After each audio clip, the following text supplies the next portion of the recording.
कहानी की शुरुआत ऑस्ट्रेलिया से होती है, जहां पर जूनियर नाम के एक 19 साल के लड़के को जेल भेजा जा रहा था। खैर, उसकी तलाशी लेने के बाद उसे उसके सेल में भेज दिया गया, जहां उसकी मुलाकात एक और एरिक नाम के कैदी से हुई। इन दोनों ने यहाँ पर आपस में बातचीत तो नहीं की, लेकिन एरिक फिर भी किसी चीज को लेकर बहुत डरा हुआ था। अब अगले कुछ दिनों तक जूनियर अपने आप को जेल के नियमों के मुताबिक ढालने में लगा रहा। इसी दौरान जूनियर की नजर ब्रेडन नाम के एक कैदी पर पड़ी, जो कि अपने फोन के जरिए सैम नाम के एक व्यापारी के साथ चेस खेलता था। लेकिन असल में तो सैम और ब्रेडन इस चेस के बहाने एक बड़े क्राइम की प्लानिंग में लगे हुए थे। और एक दिन जब जूनियर ब्रेडन के पास से गुजर रहा था, तो उसकी नजर उसके चेस बोर्ड पर पड़ी और उसने एक ऐसी चाल देखी जिसका मतलब शायद ब्रेडन को भी नहीं पता था।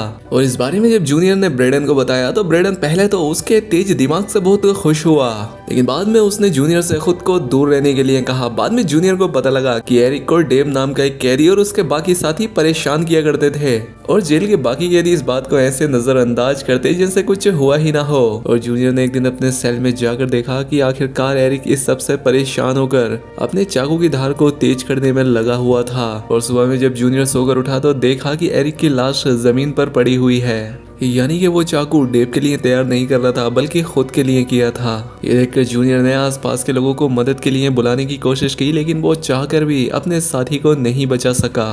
और अब एरिक के मरने के बाद डेव और उसके साथियों का अगला निशाना कोई और नहीं बल्कि जूनियर ही था। और एक दिन उसे अकेला पाते ही डेव और उसके साथियों ने उसे घेर लिया, लेकिन तभी यहाँ पर ब्रेडन और उसके साथियों ने आकर जूनियर को डेव से बचा लिया। जिसके बाद सबसे पहले ब्रेडन ने जूनियर को अपने कमरे में बात करने के लिए बुलाया और उससे कहा कि तुम्हें खुद की रक्षा के लिए खुद ही लड़ना होगा, कोई और नहीं आएगा तुम्हें बचाने। लेकिन साथ ही वो ये बात अच्छे से जानता था कि जूनियर अकेला डेव और उसके साथियों से नहीं लड़ सकता, इसलिए उसने जूनियर के सामने एक प्रपोजल रखा कि वो और उसके आदमी जेल में तुम्हारी सेफ्टी करेंगे, लेकिन इसके बदले में जूनियर को जेल से बाहर निकलते ही ब्रेडन के कुछ काम करने होंगे। उसकी बात सुन लेने के बाद जूनियर ने इस बारे में सोचने के लिए कुछ वक्त मांगा, और कुछ दिनों बाद फिर से डेव और उसके साथियों ने जूनियर को अकेला पाकर उस पर हमला कर दिया। लेकिन इस बार भी ब्रेडन ने एन वक्त पर आकर उसकी जान बचा ली, और साथ ही डेव का खौफ खत्म करने के लिए उसने डेव को सीढ़ियों से नीचे फेंक दिया।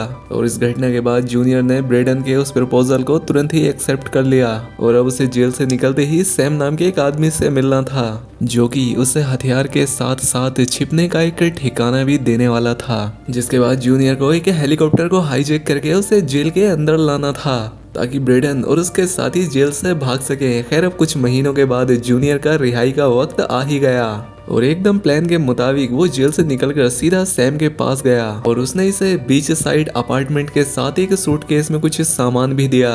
अपने नए अपार्टमेंट को अच्छे से देखने के बाद जब जूनियर ने वो सूटकेस खोला, तो उसमें कुछ नकली पासपोर्ट और उसके कपड़ों के साथ एक गन भी थी। अब उसी रात ताशा नाम की एक खूबसूरत लड़की उससे मिलने आई, और उसने जूनियर को अपने मिशन के लिए कुछ पैसे और एक फोन दिया। जूनियर तो उसकी खूबसूरती देखकर उस पर फिदा हो गया, लेकिन ताशा सैम के लिए काम करती थी, तो वो अपना काम यहाँ से करके वापस चली गई। अगली सुबह जूनियर विल्सन नाम के एक रिटायर्ड फौजी के पास गया, और ब्रेडन के कहे अनुसार उसने विल्सन से कई सारे खतरनाक हथियार खरीदे। और कुछ दिन उन्हें चलाने की प्रैक्टिस करने के बाद वो एक टूरिंग कंपनी के पास गया, जहाँ से कि उसने एक हेलीकॉप्टर राइड बुक की, और बीच रास्ते में ही अपनी गन निकालकर पायलट के ऊपर तान दी, और उससे हेलीकॉप्टर को जेल की तरफ ले जाने को कहा। और उसी दौरान जेल में ब्रेडन, मार्वो और स्टारलो किसी तरह से एक गार्ड को कैदी बनाकर जेल का मेन दरवाजा खुलवा लिया।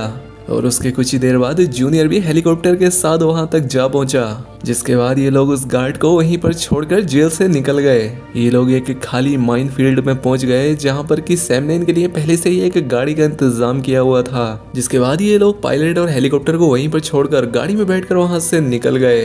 रास्ते में ये लोग खाना खाने के लिए एक जगह पर रुके, जहाँ पर कि मर्व खाना लेने के लिए रेस्टोरेंट के अंदर गया। इसी दौरान सारे रेडियो पर जेल से भागे हुए उन कैदियों के बारे में खबर चलने लगी, जिसमें कि उनके नाम से लेकर उनके क्राइम्स तक सभी के बारे में बताया जा रहा था। और इसी दौरान इन्हें पता लगा कि मर्व एक छोटी बच्ची को छेड़ने के जुर्म में जेल गया था। ये सुनकर ब्रेड और स्टारलो को बहुत गुस्सा आया, क्योंकि मर्व ने उनसे ये बात छिपाई थी। और जैसे ही वो खाना लेकर वापस आया कि ब्रेडन ने उसे पीटना शुरू कर दिया, जिसके बाद ये लोग उसे अधमरी हालत में ही रोड पर छोड़कर चले गए। थोड़ी देर बाद ये लोग उसी बीच साइड अपार्टमेंट में पहुंचे जो सैम ने इन्हें दिया था। स्टार लोगों को तो ये घर बहुत पसंद आया, लेकिन ब्रेडन ने कहा कि हम लोग यहाँ पर सेफ नहीं है क्योंकि ये घर चारों तरफ से खुला था और अगर यहाँ गोलियां चली तो चारों तरफ से गोलियां बरसेंगी। इसके बाद ये लोग सैम से मिलने के लिए उसके घर गए, जहाँ पर सैम ने असली प्लान के बारे में इन्हें बताया, जहाँ पर असल में उसका प्लान एक गोल्ड माइन से 6 सोने की ईंटें चोरी करने का था और इसके लिए उसने इन सभी के एंट्री कार्ड भी बनवाए ताकि वो इलेक्ट्रिशियन का बेस बनाकर उस माइन के अंदर घुस सके। और इस प्लान में कामयाब होने के बाद सैम इनमें से हर एक को $2-2 मिलियन देने वाला था। और इतने बड़े इनाम के बारे में सुनते ही ब्रेडन तुरंत इस चोरी के लिए मान गया। उसी शाम जूनियर एक बार फिर से ताशा से मिला और वो उससे बात करने की कोशिश कर ही रहा था कि तभी सैम के भतीजे जोश ने उसे पानी में धक्का दे दिया। जूनियर को तैरना नहीं आता था तो इसीलिए वो पूल में डूबने लगा और आखिरी वक्त में ताशा ने ही पूल में कूदकर उसकी जान बचाई। पानी से निकलते ही जूनियर और जोश में झगड़े का माहौल बन गया, लेकिन तभी ब्रीडन ने उसे रोक दिया। खैर अब थोड़ी देर के बाद जूनियर अकेला ही उदास होकर रोड पर घूम रहा था कि तभी ताशा ने उसे एक चाइनीज रेस्टोरेंट में खाना खाने के लिए पूछा, जिसके बाद जूनियर ने ताशा से अमीर होने के बाद भी सैम के साथ काम करने की वजह पूछी, जिस पर ताशा ने उसे बताया कि आज तक जिस लड़की ने भी सैम से भागने की कोशिश की उसने उन सभी को मरवा दिया। अगली सुबह ब्रीडन पिछली रात हुए उस हादसे से बेहद गुस्सा था। साथ ही उसे जूनियर पर इस बात का गुस्सा आ रहा था कि तू लौंडियाबाजी में क्यों पड़ रहा है, सारा खेल बिगड़ जाएगा हमारा। खैर अब उसी शाम ये लोग माइन के पास मौजूद एक नए घर में शिफ्ट हो गए, जहाँ पर ब्रीडन और जूनियर माइन को चेक करने के लिए गए और यहाँ पर इन्होंने अपना पूरा प्लान तैयार किया और आखिरकार वो दिन आ ही गया। ये सभी लोग, जिसमें जोश भी शामिल था, इलेक्ट्रिशियन का बेस बनाकर उस माइन में घुस गए और माइन के ठीक बाहर ब्रेडन का एक दोस्त डीव गाड़ी लेकर खड़ा था, जिसका काम चोरी के बाद उन लोगों को यहाँ से लेकर जाना है। बिल्कुल प्लान के मुताबिक ही जूनियर एक वेंटिलेशन डक्ट के जरिए उस रूम में पहुंच गया, जहाँ पर सोने को पिघलाकर उसे साफ किया जाता है। रूम में घुसते ही उसने सभी लोगों को होस्टेज बना लिया ताकि कोई भी अलार्म ना बजा सके और इसी चीज का फायदा उठाकर बाकी साथी भी यहाँ आ पहुंचे। अंदर आते ही ब्रेडन ने यहाँ के 2 लोगों को सोने की ईंटें बनाने के काम पर लगा दिया।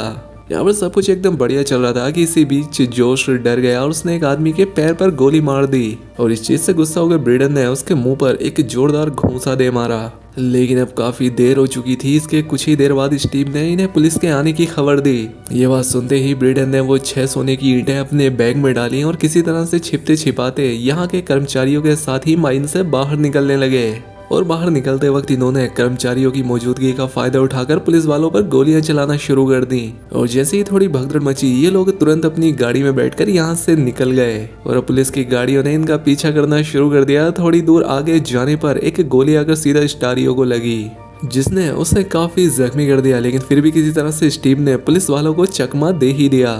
लेकिन स्टार्लो ये बात समझ गया था कि अब वो जिंदा नहीं बचने वाला और इसीलिए उसने अपना हिस्सा अपनी बेटी तक पहुंचाने को कहा। इन लोगों को स्टार्लो का काफी दुख भी हुआ, लेकिन इनके पास दूसरा कोई रास्ता नहीं था और ये लोग तुरंत ही अपनी गाड़ी को एक ट्रक में छिपाकर वहां से निकल गए। सैम ने सबूत मिटाने के लिए इनसे गाड़ी को तबाह करने को कहा, जिसके बाद इन लोगों ने स्टार्लो की लाश के साथ ही इस गाड़ी को आग लगाकर तबाह कर दिया। वापस घर आते वक्त जूनियर को ताशा का एक SMS आया, जिसमें उसने लिखा था कि सैम ने तुम लोगों को धोखा दिया था और ये मैसेज देखते ही जूनियर और ब्रेडन काफी परेशान हो गए।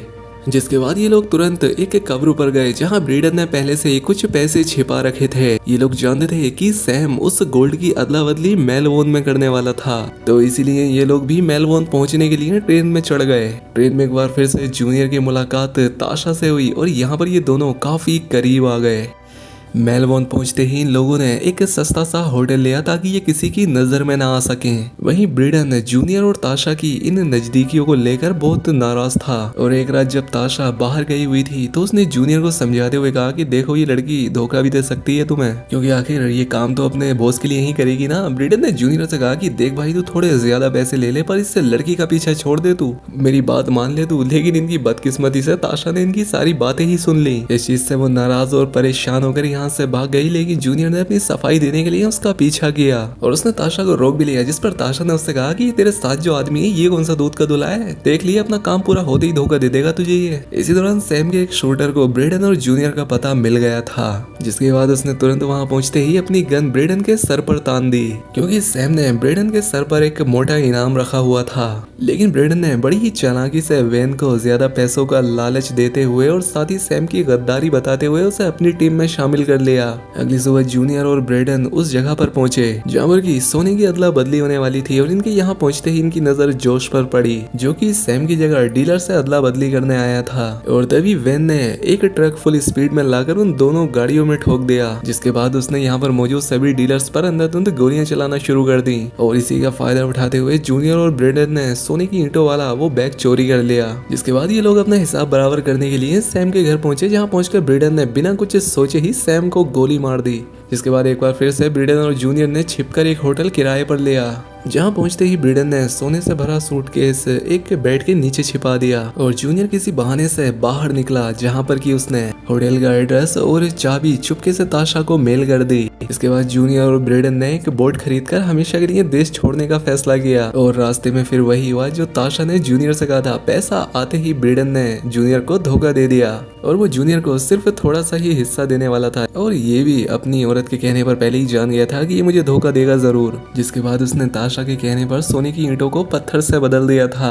ये सुनते ही ब्रेडन गुस्से से पागल हो गया और उसने सीधा जूनियर पर हमला कर दिया, जिसके चलते ये दोनों पानी में गिर गए। लेकिन जूनियर को तैरना ही नहीं आता था, लेकिन बिना सोने का पता पूछे ब्रेडन उसे मरने नहीं दे सकता था, इसलिए वो उसे वापस वोट पर ले आया और उसके होश आने पर उससे कहने लगा कि मान गया तुझे उस्ताद निकला भाई तू। लेकिन जूनियर ने उससे कहा कि भाई मैं तेरे जैसा चालबाज नहीं हूँ, मैं तेरे हिस्से का पैसा तुझे जरूर दूंगा। जिसके बाद वो अकेला एक छोटी सी बोट में बैठकर वहां से निकल गया। वापस आकर जूनियर ताशा से मिला और ये दोनों काफी खुश होते हैं कि इनका प्लान काम कर गया। आगे सीन में हमने ब्रेंडन को एक लॉन्ड्री शॉप में जाते हुए देखा, जहाँ वो अपने कपड़े वॉश कराने आया था और वहीं पर बैठी एक लेडी न्यूज़पेपर से ब्रेंडन का चेहरा पहचान जाती है और पुलिस उस लॉन्ड्री को घेर कर ब्रेंडन को वहीं अरेस्ट कर लेती है। इसके बाद हमें ब्रेंडन को एक हाई सिक्योरिटी जेल में दिखाया गया, जहाँ पर उसे जूनियर का एक पोस्ट कार्ड मिला जिसमें उसने उससे बताया था कि तुम्हारे हिस्से का आधा गोल्ड मैंने उसी कब्र के पास दफना दिया है। और उसी पोस्ट कार्ड में जूनियर की गर्लफ्रेंड ताशा की एक फोटो होती है जिसमें वो प्रेग्नेंट होती है, जिसे देखकर ब्रेंडन बहुत खुश हुआ क्योंकि जूनियर उसे भूला नहीं है और कभी अगर वो यहाँ से बाहर निकल पाया तो बाहर उसके हिस्से का करोड़ों का गोल्ड उसका इंतजार कर रहा होगा। तो दोस्तों कैसी लगी आपको इस फिल्म की कहानी, हमें कमेंट करके जरूर बताएं। चैनल पर पहली बार आए तो चैनल को सब्सक्राइब और वीडियो को लाइक करें। मिलते हैं अगली शानदार वीडियो में।